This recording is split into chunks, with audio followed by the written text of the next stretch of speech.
Viewers, before we dive in, post your city and your local time in the comments. It always amazes me how far these stories travel. Now picture this, the kind of morning ranchers dream about, crisp and golden, the horses grazing easy by the fence while steam curls off a coffee mug in your hand.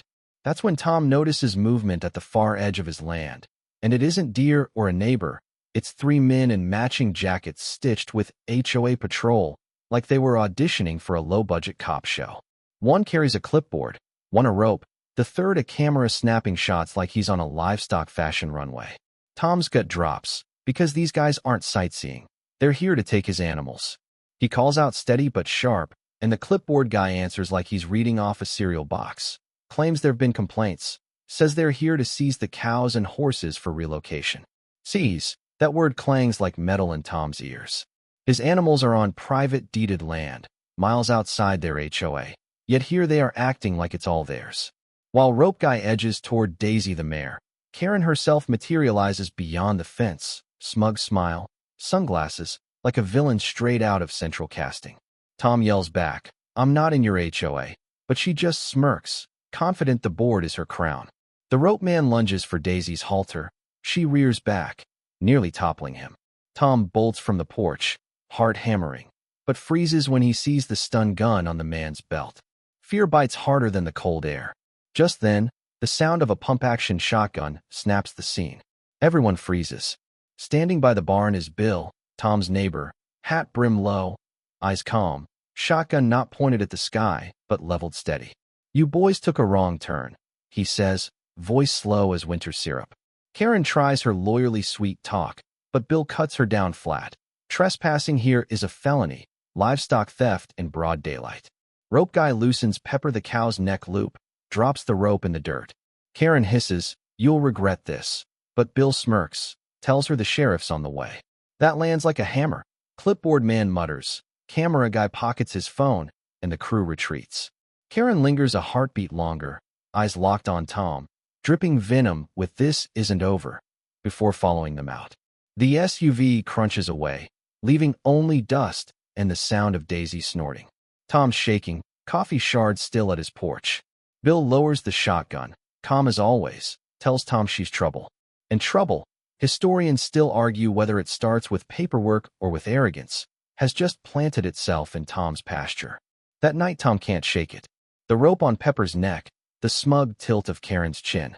He checks every lock twice, porch light burning like a lighthouse. And come morning, a letter taped to his mailbox, official-looking, notice of violation across the top, claiming his land is community property under HOA Section 5.3. 50 years of his grandfather's deed say otherwise, but Karen's handwriting might as well be a declaration of war. The next morning should have been quiet. Dew on the grass, Daisy nudging for a carrot. But instead Tom found that envelope on his mailbox, the bold letters, "Notice of Violation," shouting like a prank in bad taste. It claimed his land was community property, like history could just be rewritten on cheap printer paper. His grandfather's deed stretched back 50 years, older than the subdivision itself. Yet here was Karen using legalese as her new rope. Funny how power works. Historians still argue whether ink on paper or steel in hand changes lives faster, and in this case both had tried. Tom took the letter straight to Sheriff Daniels, a man who smelled of coffee and peppermint, with laugh lines that hit a steel edge. The sheriff read each line, brow furrowing, then leaned back. "They've got no jurisdiction, Tom. Next time anyone shows up, it's livestock theft, plain and simple." It steadied Tom, but didn't erase the feeling of being watched. That night, his pump was tampered with, troughs left bone dry. In the trees, he caught sight of a stranger in a baseball cap, silent as a deer. By morning, he found the tag, Maple Grove Patrol, half buried in the needles. Karen again, even in the woods.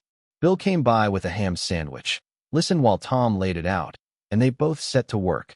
Motion sensors on the fence, new trail cams hidden in bark, radios charged. Bill even painted big block letters on signs. Livestock theft is a felony. Big enough, he joked, for Karen's sunglasses to read.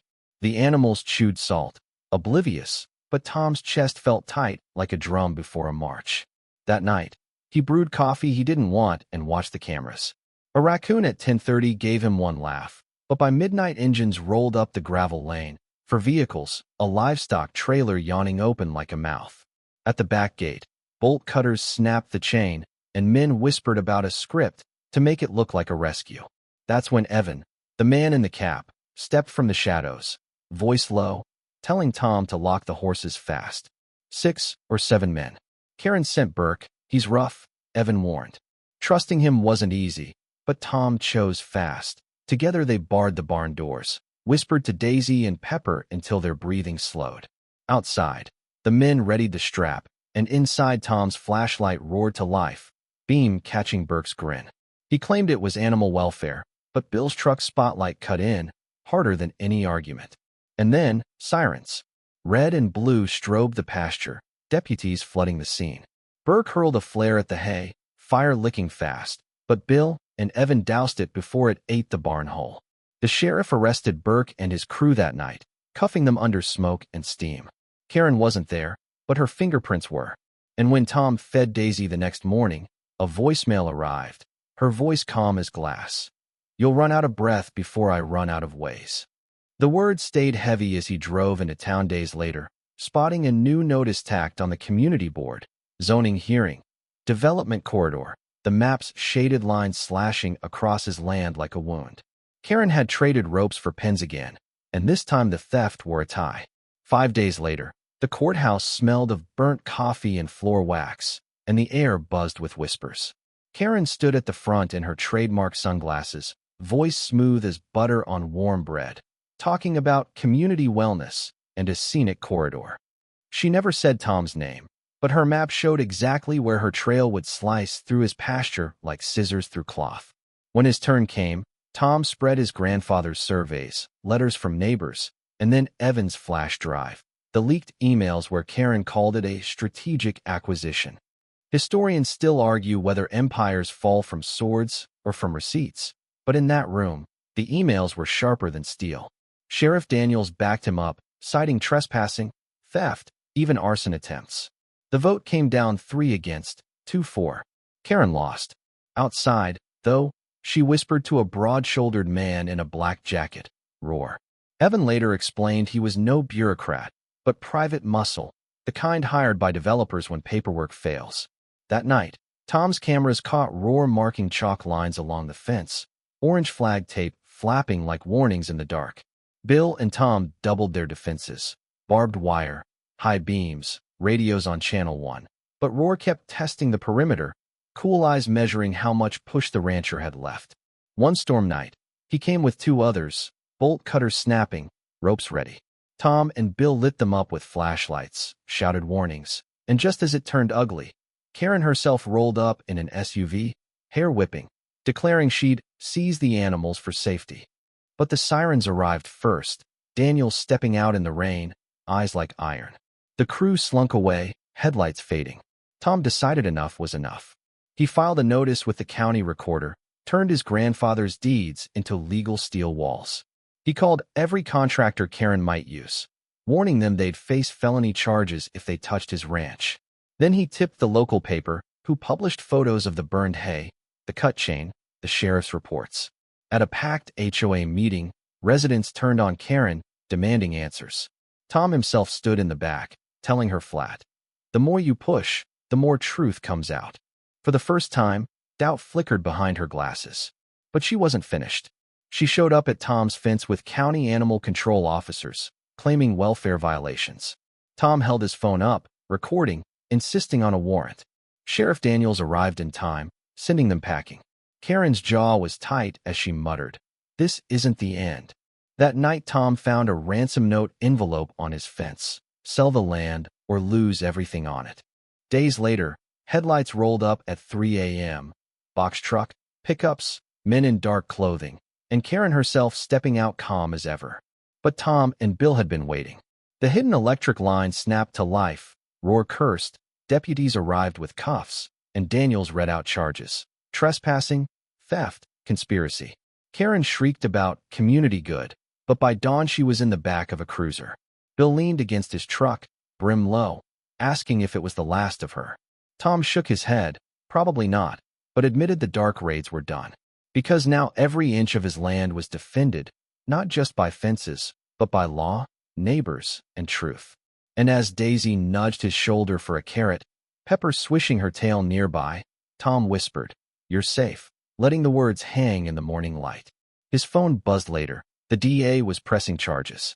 He didn't smile wide, but peace lingered like the smell of wet hay. Now, listener, slow your breathing here with me. Imagine the sun sliding up over a ranch washed clean by rain, fences glinting silver, the herd grazing calm, tails flicking like slow metronomes. Picture the porch light going off at last, the house no longer a fortress, but a home again. The sheriff's patrol is just a hum on a distant road, the neighbor's truck parked like a silent guardian. Even the goat's silly bleats settle into background music, and the air holds steady warmth. If your shoulders are tight, let them drop. If your mind is racing, let it slow with the rhythm of hooves moving soft through grass. Tonight, this story closes not with battle but with stillness, and the whisper that sometimes defense itself is victory. And as the stars take their places, you can carry that calm with you, knowing storms pass, trespassers fade, and peace, like land, holds when guarded with care.